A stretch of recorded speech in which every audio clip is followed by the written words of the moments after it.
那座满是药草的山峰之上，此刻从表面来看平静如初，与楚风来之前没有丝毫变化。可是无形之中却有一层诡异而无形的气焰拔地而起，冲天而去，直上云霄，覆盖在这山峰的上空。那是祥瑞之气，预示着有特殊宝物的提示。实际上，这么多的药草汇集一处，本身就有祥瑞之气，但是却很微弱。而眼下祥瑞之气却很浓，并且是自地底深处散发而出。之所以会这样，那自然是楚风动的手脚。既然第三仙是一位强大的界灵师，就一定掌握着其他界灵师所不掌握的感应手段，所以楚风断定，只要他靠近这方区域，就一定能够尽快的被他所伪造的祥瑞之气所吸引。又因为楚风是借用了这些药草和躲在守护阵法中那药王本身所散发的祥瑞之气进行加强，所以哪怕是第三仙也无法看出端倪。毕竟说到结界之术，楚风也是很强的，又何况这是楚风精心准备的。此刻楚风为了安全躲在了虚空之中，从天际之上向下观望，静静地注视着药草山峰变化。因为他已经做好了一切准备，几乎将自己的气息隐藏到一丝不漏的地步，所以他并不担心被第三仙发现，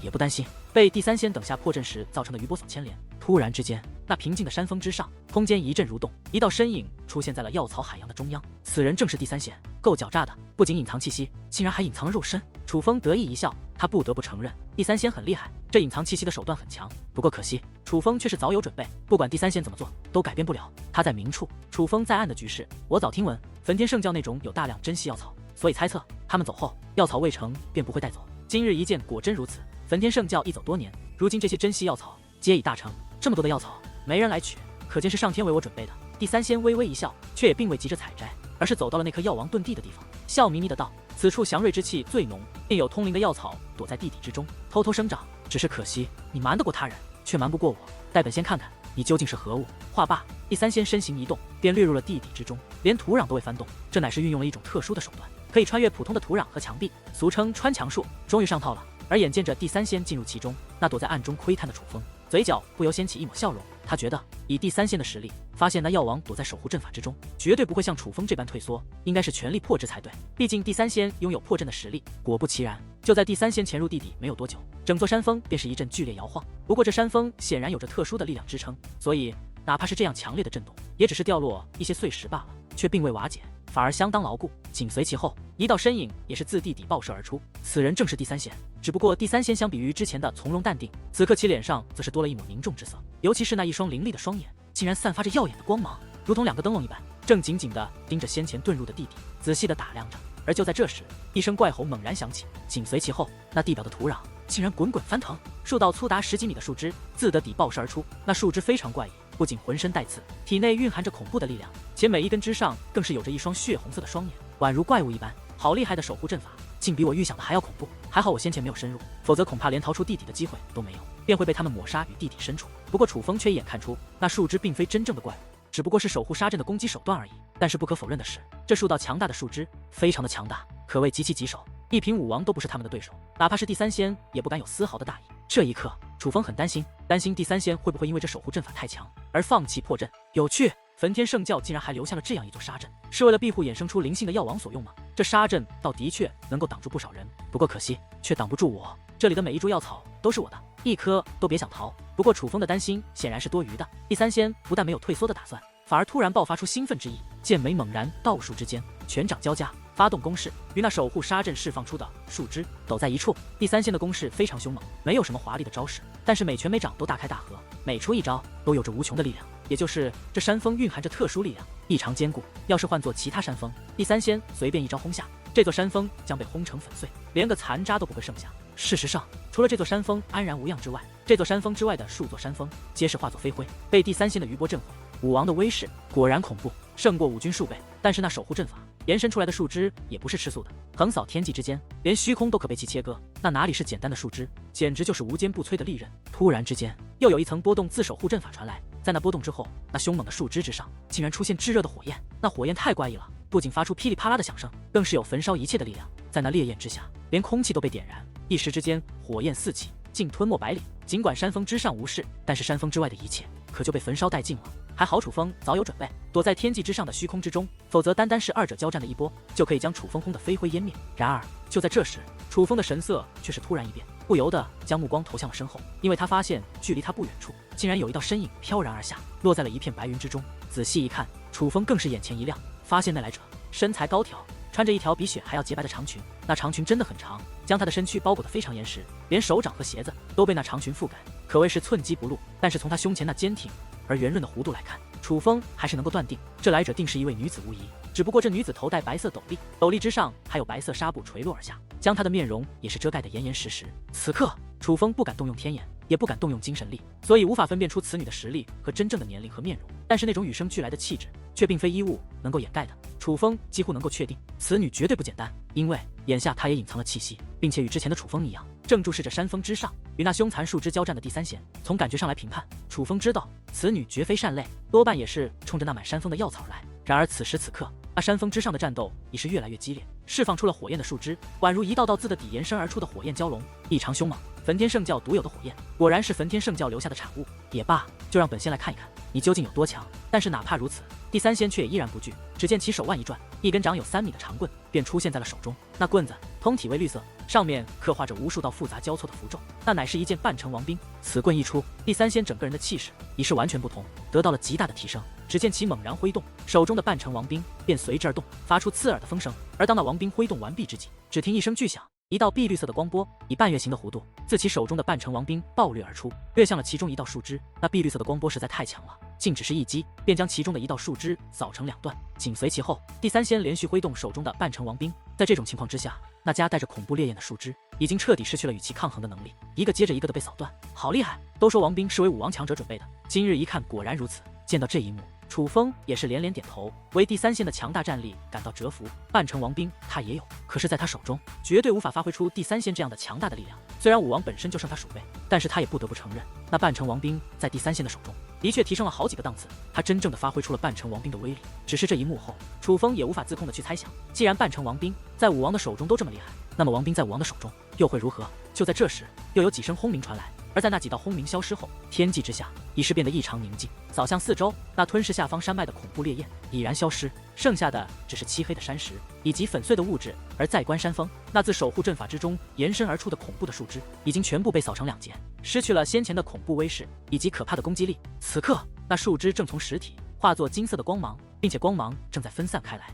化作数道金色的荧光，如金色的萤火虫一般向地底深处回缩而去。这树枝只是那守护阵法的一种攻击手段，虽然他们被击溃了，可是守护阵法却还健在。当然了，没有了这些攻击手段的守护阵法，就如同被拔掉了牙的老虎，已经没有太大的威胁。眼下，只要那第三仙随便动用一些力量，便可轻而易举地将守护阵法破解。那个时候，隐藏在此处的天地异物也会出现，楚风就能够坐享渔翁之利了。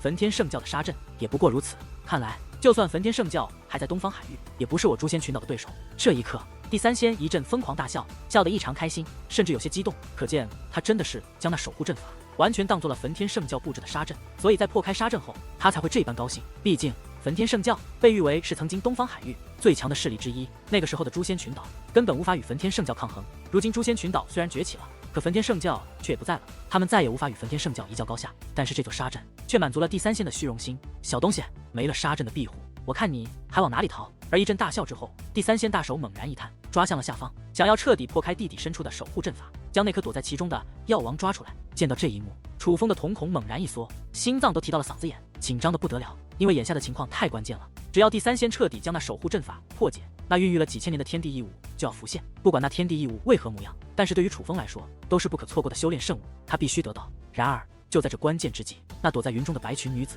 竟然身形一纵，爆发出了极强的威势，如光一般掠向了山峰。这股气息见到那白裙女子出手，楚风则顿时面容大变，因为这一刻他已经能够感受到女子的修为在何境界。九品武君，这名女子是一位九品武君，但是她的气息却与众不同，那种感觉与楚风的气息极像，那是极为强悍的战斗力而造成的改变。从此可以看出，此女虽是九品武君，但她的战力却极为强悍，甚至比楚风还要强。你是何人？这一刻，第三仙也是发现了那名白裙女子，随后他停止了破阵的手段，而是将那2道异常凌厉的目光以及2品武王那磅礴的威压扫向天际，想要震慑此女。可是面对第三仙的质问，此女却是不予理会，不仅不回复第三仙的问话，就连第三仙那2品武王的威压也是无法对其造成丝毫的影响。甚至就在距离第三仙不足3000米之际，他竟然袖袍一挥，率先出手对第三仙发动了攻势。而见到这一幕，莫说是楚风，就连身为2品武王的第三仙也是神情大变，因为那女子此刻所发动的攻势竟然将第三仙的威压彻底瓦解，威力之强，哪怕是第三仙也是吃惊不已。此女袖袍卷动之间，一股磅礴的攻势散发而出，那是一股寒意冰冷彻骨的寒意，在那股寒意之下，能够清晰地看见虚空之上浮现出片片冰霜，甚至就连第三仙散发出的威压，也是被其瞬息瓦解，正加带着异常恐怖的威势，从天而降，向第三仙轰击而去。好一个胆大的小鬼，竟敢对本仙动手！尽管感觉到这来者很不简单，但是毕竟对方乃是9品武军，身为2品武王的第三仙，岂会惧怕？只见第三仙手中的半城王兵猛然挥动，那将数道恐怖树枝扫成2段的碧绿色光波便暴涌而出，掠向了从空中袭来的白裙女子。然而就在这时，女子的口中却传来一声极为好听的声音，那声音非常悦耳，似是清脆的风铃，又似委婉的鸟鸣。但是伴随这个声音而来的力量，可就叫人叹为观止了。在此女轻喝之际，她那白裙的袖口之中便浮现出一张白皙如雪、细腻如玉的纤纤玉手，而那玉手一出，一股磅礴的威压也是随之而来。只听一声巨响，此女一掌竟将第三仙的半城王兵攻击给瓦解。然而这还不算什么，待一击瓦解了第三仙的攻势之后，此女顺势又是数掌，数掌连绵而下，无形间形成了一道如暴风雨一般的攻杀阵法。但是此阵所蕴含的威力，可绝非暴风雨便能比拟。因为当这数掌出现之后，哪怕是第三仙也是眉头紧皱，握紧手中的半城王兵，赶忙急速甩动，不断发出绿色光波，以来抵挡此女的攻势。可是此女实在太强了，就在第三仙刚刚破解她的先前的数掌攻势之际，此女竟然已是如同鬼魅一般，出现在了第三仙的身后，那手掌带风，夹带宛如可以轰碎一切的力量，向第三仙的头颅拍了过去。这种情况之下，第三仙也是吓了一跳，那苍老的脸上瞬息就变得煞白，因为他万万没有想到，这个只有9品武军的女子竟会这般强悍。眼下他再是不甘，却也不敢有所怠慢，身形一纵，便向远处天际逃遁而去。因为他发现此女速度太快了，并且攻势极强，身上散发着极寒之气，近距离之下，那寒气刺骨，极难忍受，必须保持距离才行。可是那已然近身的女子根本就不给予他逃脱的机会。在第三仙飞向天际之时，女子也是裙摆飘动，紧随而上，手臂摆动，掌心翻转，夹带着一层又一层足以毁天灭的掌力，连绵不断地向第三仙的身上砸去。这女子实在太厉害了，攻势简直凌厉到无可挑剔。任凭第三仙手持半城王兵拼尽全力，但却也只能刚好躲过女子的攻击而已。又因女子的攻势太过凶猛，第三仙竟被余波所伤，衣衫已然不整，长发也是凌乱，就连其面容也是鼻青脸肿，甚至层层冰霜也是开始在其身体各处浮现蔓延。不知阁下是何方高人，与我有何过节，竟如此不依不饶？感觉到事情不妙，第三仙开口问道。因为他已经意识到这女子可不是寻常的9品武军，这女子的实力竟然连他也是为之忌惮，所以他觉得此女多半是东方海域一位顶尖高手，故意隐藏了身份和真实修为，所以才会这般强悍。然而对于第三仙的问话，此女却是不答，不但不答，手中的攻势反而越发凶猛，大有要置第三仙于死地的地步。真有意思，想不到这东方海域竟有如此厉害的人物。楚风，此人应该没有隐藏修为才是，9品武军应该就是他的真实修为，而如此修为便有如此战力，简直连你都是比之不过这种庸才遍地的地方。总算出来一个像样的家伙，看来你小子总算是遇到对手了呀。这令第三仙颜面尽失的一战，却看得淡淡不亦乐乎。依我看他的年龄应不会太大，多半也是与我同辈之人，可是竟然有着如此凶悍的实力，真是让人不敢想象。凭借9品武军的修为，竟然将2品武王逼成这般田地，并且第三仙还手握半城王兵，战力已经得到了极大的增强。可是那女子莫说没有使用特殊的兵器，更是连武技都不屑使用，只是凭借自身的威势和最直接的肉体攻击，便将第三仙逼成这般厉害，实在是太厉害了。可是他究竟是谁？这么厉害的人物，应该不会默默无闻才是，为何之前一直未曾听过他的名字呢？事实上，楚风也被此女那强大的实力所惊呆了，因为这是楚风遇到紫菱以来第一次遇到一个战力在他之上之人，并且此女的战力明显还要远在紫菱之上，当真是强大到超乎想象。我乃诛仙群岛第三仙，我敢确定与前辈从未谋面，我诛仙群岛也未曾与前辈为敌才是，但前辈却直接连话都是不说，便直接对我动杀手，这让晚辈很是费解，还请前辈说说缘由，也好让晚辈死得其所，就算挨打也知道是为什么。眼见此刻不敌，第三仙并没有大声咒骂，反而是以异常恭敬的态度询问其对方的来历。而当他此话一出之后，那女子竟然突然收手，站在了半空之上。见状，第三仙则是赶忙趁着这个机会与其拉开距离，直到觉得安全之后才停下来。此刻的第三仙不仅那雪白色的长发凌乱不堪，衣衫已然破烂，就连苍老的脸上也是出现不少显而易见的伤痕。除去这狼狈的造型不说，此刻的第三仙更是气喘吁吁，大汗连连，就连身体也是在微微颤抖。楚风能够看见他的衣服之上已是覆盖出一层寒霜，显然是被那女子独有的诡异寒气所致。不得不说，此刻的第三仙当真是惨不忍睹。但是已然认识此女的恐怖实力后，第三仙并未轻举妄动，而是客气地对着女子抱拳施礼，很是客气地道：“这位前辈，不知尊姓大名，是晚辈作何举动，让前辈不悦对晚辈出手？莫非这里是前辈的地盘吗？我并非此地主人，但既然我来到此处，那这里的一切就都属于我。我不管你是何来历，但你绝对不可拿此处的一草一木念在你年岁已大，比我爷爷还老，却口口声声的以晚辈自居，称我为前辈，着实可怜。看在这个份上，我今日就放你一马。”滚吧！若是再被我看到，定不轻饶。女子将摆动长袖，很是讽刺地说道。听得此话，第三仙的嘴角顿时一阵抽搐，脸色很不好看，因为此女的这番话实在太讽刺了。她就是在明确地告诉第三仙，她根本不是第三仙眼中的隐士高手，一位修炼了多年的老妖怪，而是一个年幼小辈，年龄要比第三仙低得多，否则不可能她的爷爷都没有第三仙这么老，并且排开身份年龄不谈，此女那句此地不属于她，但是她来了后，此地的一切都是她的后，更是完全没将第三仙放在眼中，尤其是那个滚字，实在是太为刺耳了。对于第三仙这种身份与实力皆是超然，在整个东方海域都算得上顶级强者的人物来说，简直就是赤裸裸的侮辱。多谢。尽管很是不爽，但第三仙却也没有多说什么，反而对着女子抱一抱拳，随后身形一纵，竟飘然离去。当第三仙离开之后，女子则是站在原地，仔细观望了一阵，并且还扩散出了一股异常凌厉的精神力，来观察第三仙是否真的离开。好强的精神力！而感受到女子的精神力之后，楚风目光中的赞叹之色更是浓郁了几分，因为他能够感觉到这女子的精神力非常之强，甚至还要远在她之上。这说明此女不仅战力惊人，并且还是一位界灵师，结界之术应该非常利奥的。在确定第三仙离开后，那女子才飘然而下，在其雪白的裙摆舞动之间，她率先来到了那守护阵法的上方，向下打量起来。这一刻，楚风的心跳急速加快，浑身上下都紧紧地绷着，仿佛心脏已经提到了嗓子眼。因为此女太强了，他真的很担心此女会看出此地蕴藏着一个天地异物，那样一来，他将功亏一篑，反而成全了别人。但是似乎楚风的担心是多余的，因为此女看了一眼后，可谓没有丝毫吃惊的表现，并且也并未急着去捕捉那颗躲在守护阵法中的药王，而是来到一棵很是普通的药草面前，布置阵法进行采摘。不得不说，此女的结界之术真的很是利奥的。从那金色的结界阵法之中，楚风能够看出，此女不仅是一位掌握了金色结界之力的金袍界灵师，并且她的结界强度绝对不弱于楚风，甚至还要在楚风之上。此女当真强大到有些恐怖，在其强大的开启结界面前，药草根本难以抵挡。只是片刻的功夫，那颗药草便被她采摘而起，收入了囊中。而在成功采摘一颗药草之后，女子依然没有去管那颗药王，而是又走到了一颗很是普通的药草面前，继续采摘起来。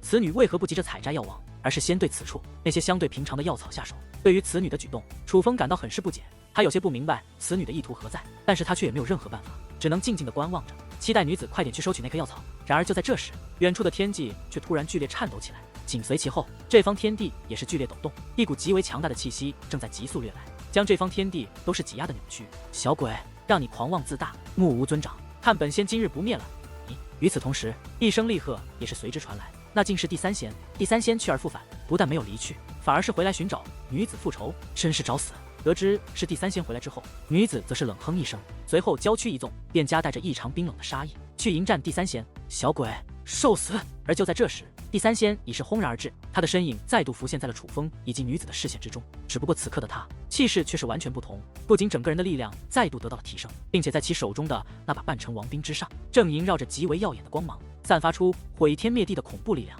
而就在楚风刚刚见到第三仙之时，他便突然出手了，手中的半城王兵猛然挥动，一股磅礴的威压便瞬息到来。只见一道白光冲天起，随后便化作一把斩天辟地的大剑，以光一般的速度刺向了那名女子。这是人尽武技，人尽换剑诀。见到这一幕，楚风不由倒吸了一口凉气，因为对于这一招楚风再熟悉不过了，这乃是一种人尽武技，叫做人尽换剑诀，应该是诛仙群岛的高层人士才能修炼的正宗秘籍才对，并且楚风曾经见过亚飞、战风还有慕容婉使用过，知道这个武技威力相当惊人。不过那些武军境的小辈显然不能与第三仙这位二品武王相比，因为第三仙此刻所施展的人尽换剑诀实在太恐怖了，那等威势仿佛可以将这片天地给摧毁一般。而也就在楚风吃惊的功夫，那人尽换剑诀已是轰然而至，将那猝不及防的女子所吞没。只见人尽换剑诀从天际划过，单单是恐怖的威压便将那片虚空轰得粉碎，化作了无尽的黑暗。但是紧随其后，人尽换剑诀也是爆炸开来，耀眼的光芒充斥这片天地，宛如一轮明日坐落下一般。而一股毁天灭地的威势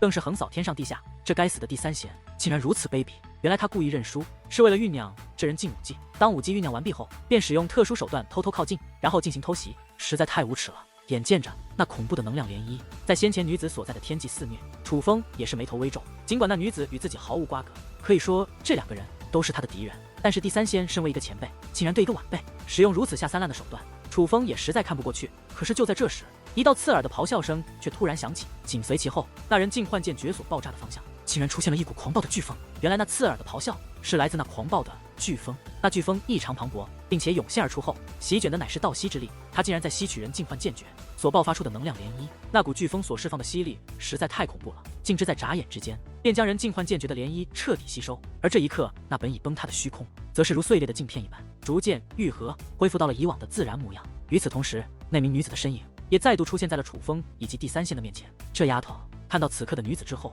任凭楚风见多识广，却也不由面容一变，内心一惊。此刻，那名女子踏空而立，雪白色的长裙完好无损，随风飘动。但是女子那本戴在头上遮盖容颜的斗笠，眼下却已消失不见。而在没有了斗笠的遮掩之下，女子的面容自然也是浮现在了楚风的视线之中。尽管以楚风的角度，楚风只能看到她的半个侧脸，但还是被女子的面容吓了一跳。女子的面容可以用4个字来形容：奇丑无比。那女子真的是奇丑无比，脸上满是痤疮，大小不一，因为痤疮实在太多，所以以至于看不清她的五官，一眼望去，给人的感觉只有2个字：恶心。此女肌肤白皙如雪，在那如此白皙的脸庞之上，出现有的发红，有的发紫的痤疮，密密麻麻的遍布全脸，能不恶心吗？并且抛开这些痤疮不谈，此女的轮廓也很是怪异，恐怕就算没有这些痤疮的话，此女也定然是一位真正的丑女无疑。好丑！这丫头的脸上怎么长了这么多恶心的东西？身为界灵师的她，竟任由这么恶心的东西在自己脸上而不处理。见到这一幕，蛋蛋也是被吓得一激灵，因为这女子的面容绝对是她所见过最丑陋的。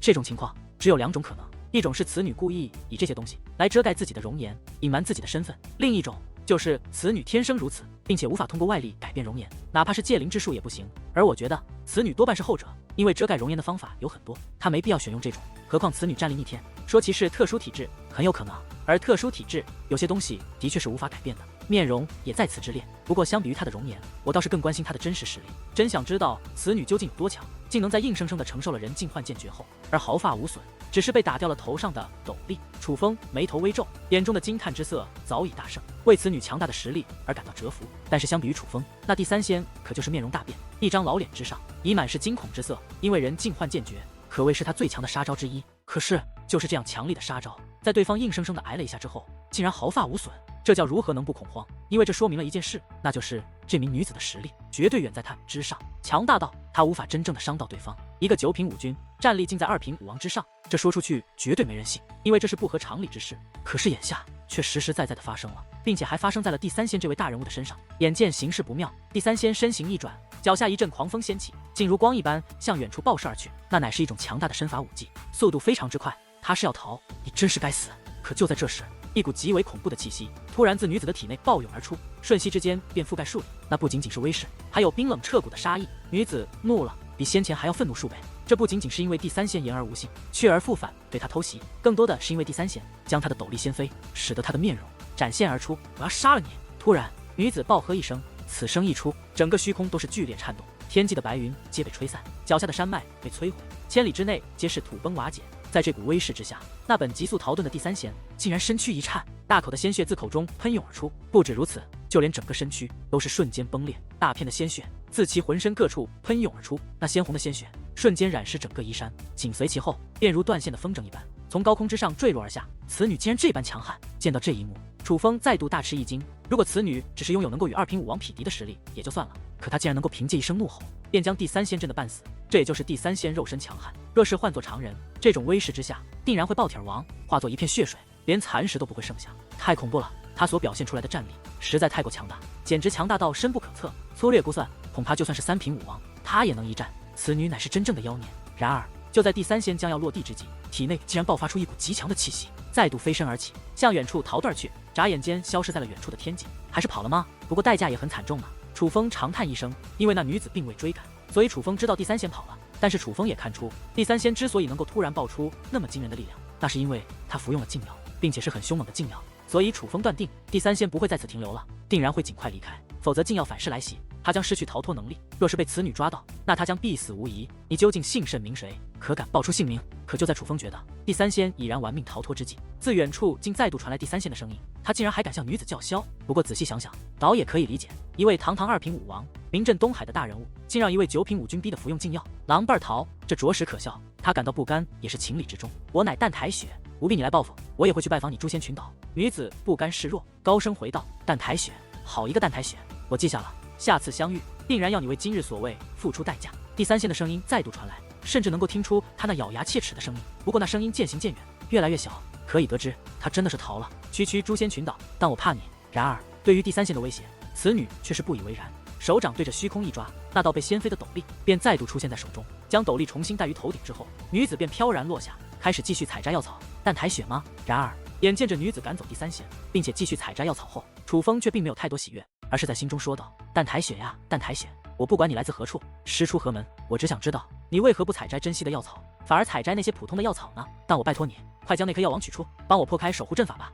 楚风异常焦急，因为他不明白这名为淡台雪的强大女子为何放任最为珍稀的药王不管，反而采摘此处最平常的药草。楚风很担心淡台雪是个古怪之人，他并不需要珍稀的药草，反而是那些不是特别珍稀的他最需要。若真是这样，那也就说这淡台雪绘制那颗药王于不顾，那样一来，他就不会帮助楚风彻底破开守护阵法。那守护阵法很强，虽说最恐怖的攻击手段已经没了，如今形同于被拔了牙的猛虎，但是猛虎毕竟是猛虎，就算没了牙齿，楚风也不敢保证以他如今的实力是否能够将其制服。不过楚风的担心似乎是多余的，因为经过一段时间之后，楚风从淡台雪那越来越跃跃的状态中看出了一些端倪。原来那淡台雪并非只喜欢相对普通的药草，而是从低到高，从劣到优收集物品，是他的一种习惯。他是从最价值最低的药草采摘，然后一点一点的向更为珍稀的药草出手。对他来说，这是一个很快乐的过程，而他现在便在享受这个过程。但是这可急坏了楚风，因为他这样一颗一颗的采下去，哪怕他采摘的速度极快，可是这满山的药草待他全部采摘完毕，也至少要数日时间。楚风可不想在这里不吃不喝、不拉不尿的躲上数日。不过四事天助楚风，就在楚风急得不知如何是好之际，那颗躲在守护阵法之中的药王竟突然自的底之中窜了出来。那药王的动静自然引起了淡台雪的注意，所以淡台雪也是不由自主的将目光投向了那颗药草。然而那颗药草见到淡台雪的目光投来后，竟然胆大包天的挥动自己的枝叶，对着淡台雪做出了一个挑衅的动作，随后便再度遁入地底之中，躲入了守护阵法之内，真是找死。那颗药草的此举成功激起了淡台雪的怒火，身躯微微颤动之间，便瞬息消失在山峰之上。而也就在淡台雪消失之际，那地底之中便传来一阵轰鸣，是那淡台雪所为。他在无息之中进入地底，正在破解守护阵法。而也就在那轰鸣传来不久，淡台雪的身影便再度出现在了山峰之上，并且手中已然多出一颗药草，那正是此处的药王。淡台雪的穿墙术太过利奥的，竟还要在第3线之上可以做到无声无息的穿越土壤。但是此时此刻，楚风却根本没心情去注视这些，因为他的目光已经完全被山峰之上那微弱到常人无法发现的变化所吸引。他在盯着一个地方，那是山峰底部的一座岩壁。这块岩看似寻常，但实际上乃是一个入口，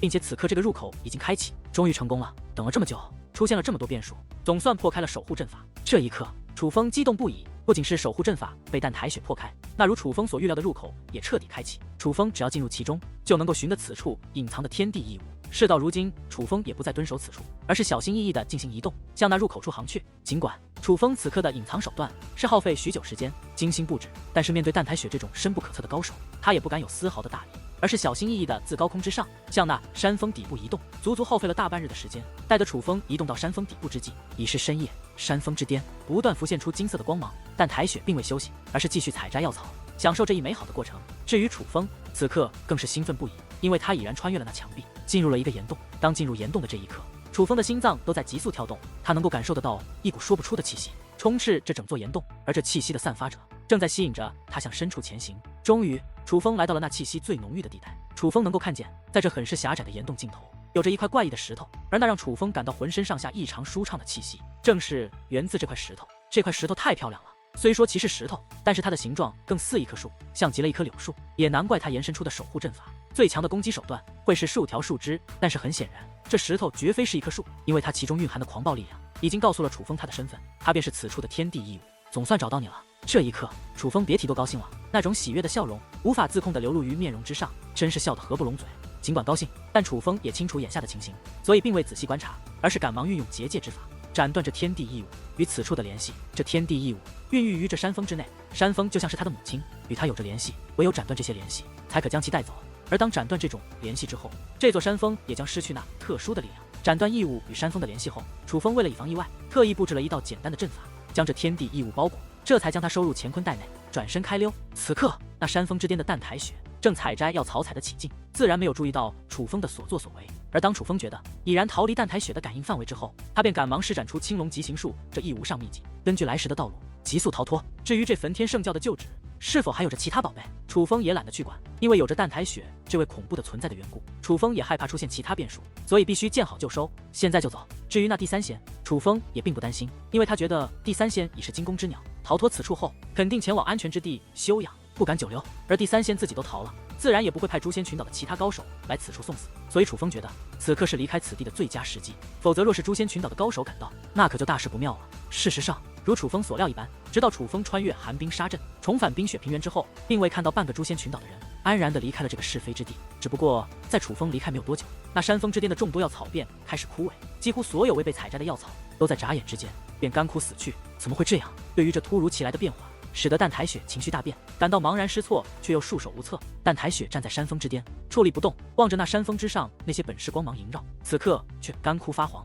已然死去的药草。思索良久，突然他似是想到了什么，掌心一翻，一道特殊的戒灵罗盘出现在手中，意念一动，便扩散出磅礴的精神力，紧随其后便飞掠而起，围绕着这座山峰一寸一毫，仔仔细细地观察起来，想要一观究竟。最终，当他来到那岩壁入口处时，停了下来，认真观察许久后，他的身躯不由微微一颤，以一种极为喜悦的语气惊呼道：“真是想不到，此处竟是天地异物的孕育之地。那座沙阵如此古怪。”当发现此处的秘密之后，他狂喜不已，大步一迈，直接穿越了那岩壁，进入了那狭窄的岩洞之中。只不过，当他来到岩洞的最深处后，却如石化一般，瞬间僵持在了原地，因为他并未发现他预想之中的东西，但是那个东西却的确出现过，并且此处的一切都告诉了他一个答案。他只是来晚了一步，看着那空荡荡的岩洞尽头处已然被斩断的联系，感受着此地还残留着的特殊气息，一股极为磅礴的杀意突然自其体内暴涌而出，冷喝道：“是谁竟摆了我一道？”此声一出，顿时天的震荡，这高耸入云的山峰便在一声巨响之下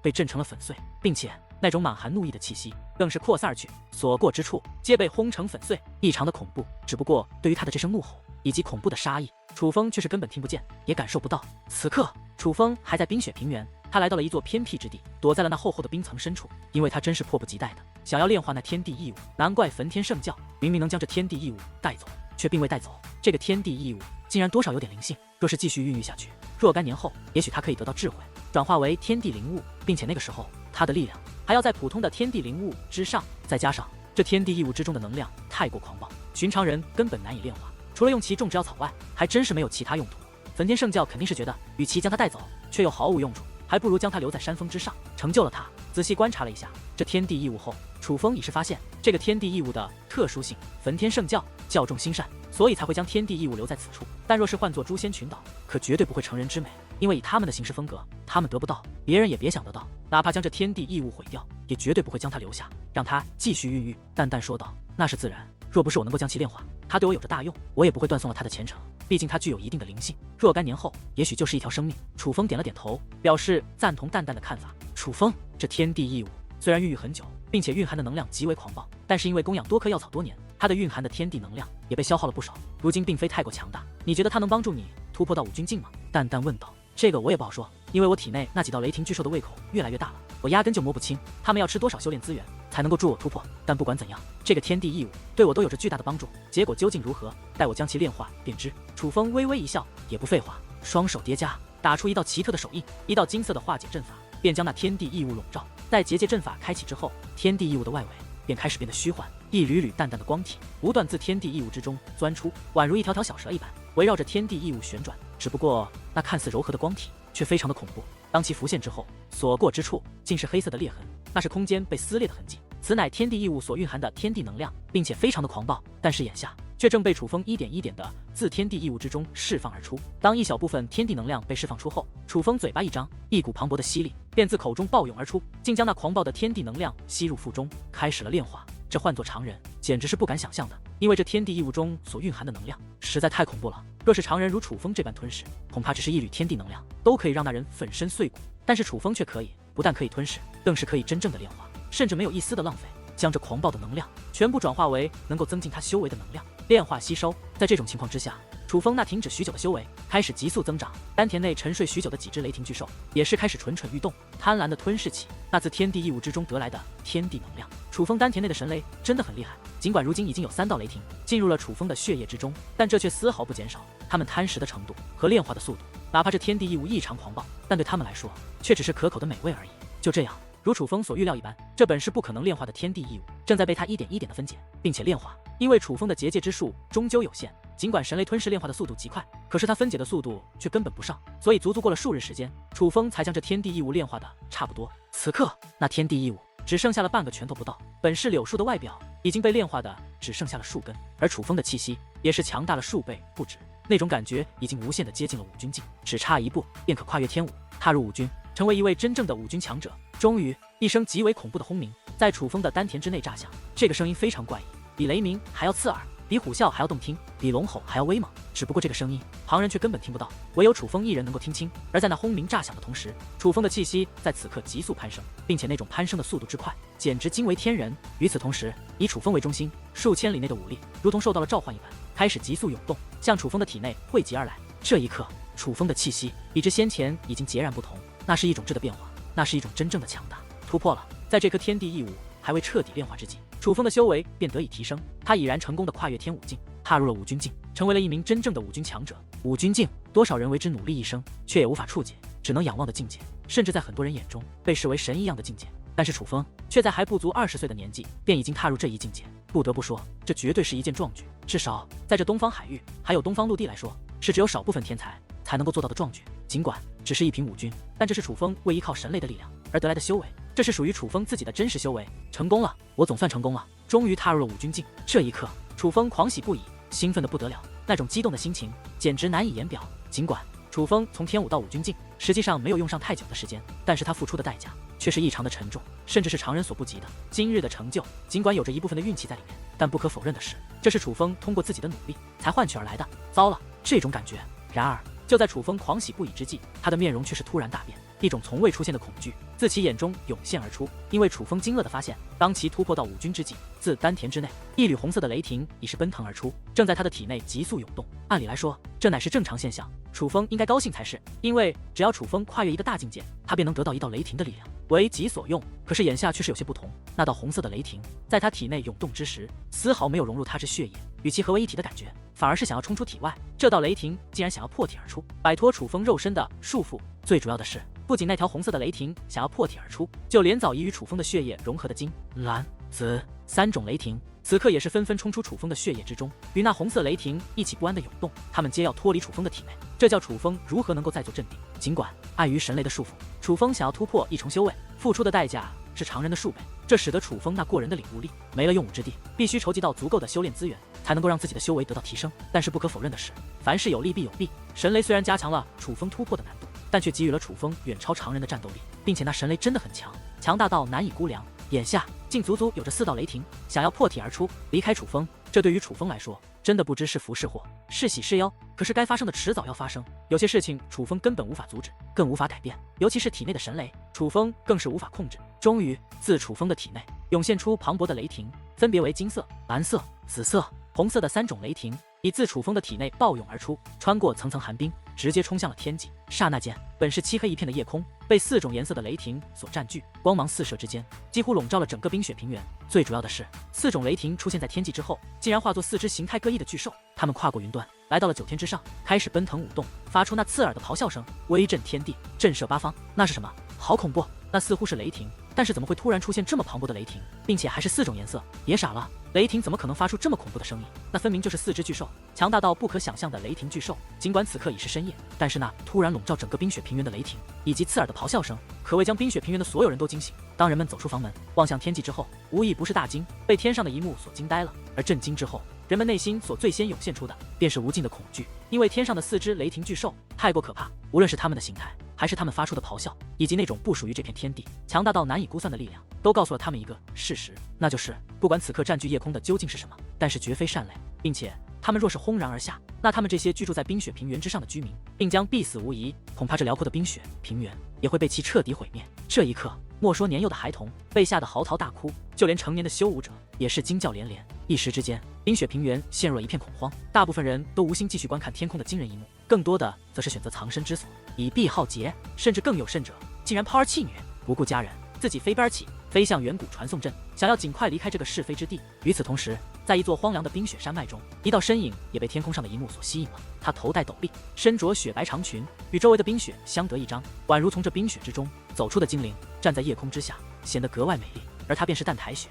好惊人的异象。但这种异象却并不像某位特殊体质降生的预兆，而更像是某位突破修为而激起的异象。而相比于他人的恐慌，淡台雪却异常的淡定，甚至淡定到有些可怕。真是有趣，想不到在这种弹丸之地也有具备如此力量的人吗？看来我还真是小看了此处之人呢。而观察许久之后，淡台雪突然一笑，但是那笑声却很是怪异，可以看出他并不惧怕天空之上那恐怖的4只雷霆巨兽，但是同样也是因为这雷霆的出现而感到所吃惊和意外。那位引起这种异象的人，已经让这位恐怖的女子刮目相看，甚至想要见识一番。而那位引发这种异象的人，如今还躲在冰层深处的地底之中。只不过眼下的楚风却没有了先前的那种惊恐，相反，在其脸上还有着些许惊喜之色，因为他发现，尽管4道雷霆破体而出，但是他们彼此的联系还在。他无需离开此处，便能够看到天际上的一切，甚至他所看到的是别人看不到的，因为此刻楚风闭上双眼，他能够看到的竟是天际之上4种雷霆所看到的内容。楚风能够看到4只雷霆巨兽所在的天际非常之高，那是一种与地面无法衡量的距离，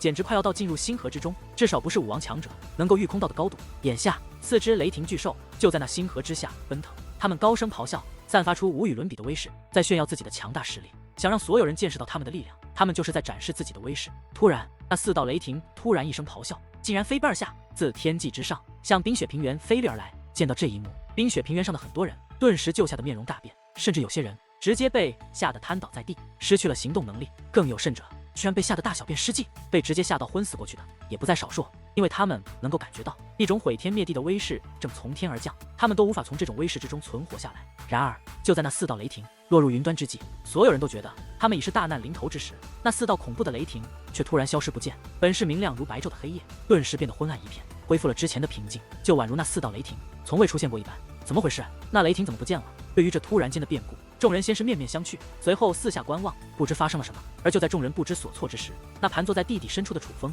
却突然睁开了双眼，此眼一睁，顿时光芒四射。楚风的眼中竟盘旋着4道雷霆，那4道雷霆已然再度回到楚风的体内，并且此时此刻，那4道雷霆正在楚风的体内变化，它们在与楚风融为一体，不仅是血液之中，还是融入到骨骼、内脏、经脉，乃是真正的与楚风融为一体。而在这种变化之下，楚风的修为竟再度攀升，1品、2品、3品、4品、5品，楚风的修为在此刻暴涨，竟直接突破到了5品5军的境界。不过这种暴涨却也在5品5军这里止步。与此同时，那涌现在楚风眼中的雷光也是消失不见。但是此时此刻，楚风却是狂喜不已，因为那4道雷霆已然彻底与楚风融为一体。这突然增长的4品境界，正是那4道雷霆带来的。终于认可与你，彻底与你融为一体了吗？竟然直接突破到了5品5军，这可真是预料之外啊！蛋蛋激动无比，在界灵空间内又蹦又跳，简直比楚风自己还要高兴，就像得到了这些好处的是他一般，直接突破到了5品5军，并且与当初的状况完全不同。当初楚风是运用雷霆的力量才能提升修为，但是这次不同，乃是雷霆彻与楚风融合为一体。眼下这5品5军的修为是实实在在属于楚风的。不止如此，这4道雷霆可不仅仅是将他们那提升修为的力量给予了我。突然，楚风站起身来，他脸上的喜悦之色简直浓郁到了极点。楚风，你这是何意？莫非你还有其他收获？蛋蛋好奇地问道。你出来，我让你看一看。楚风一笑，随后便将界灵大门打开，而蛋蛋更是一跃而出。快让本女王看看，你这家伙究竟还得到了什么好处？蛋蛋迫不及待地催促道，甚至在其美丽的双眸之中已经绽放出期待的目光。由此可见，这位女王大人多么希望楚风真的变得更强。4道雷霆彻底与我融为一体，使得我的修为大涨。但实际上，就算他们不与我融为一体，我也可以控制他们的力量，使得我的修为跨入5品5军。这二者唯一的差别便是，起初雷霆虽在我的血液之中，但说到底还是外力。尽管能够通过他们的力量提升修为，但准确来说，并非我的真实修为。而如今，他们彻底与我融为一体，他们所带来的力量，无时无刻的都在我体内涌动。眼下这5品5军，就是我的真实修为。尽管表面来看没有差别，可本质而论却完全不同。但是对于我来说，得到的好处却是一样的，因为无论4道雷霆是否与我彻底融为一体，只要他们在我体内，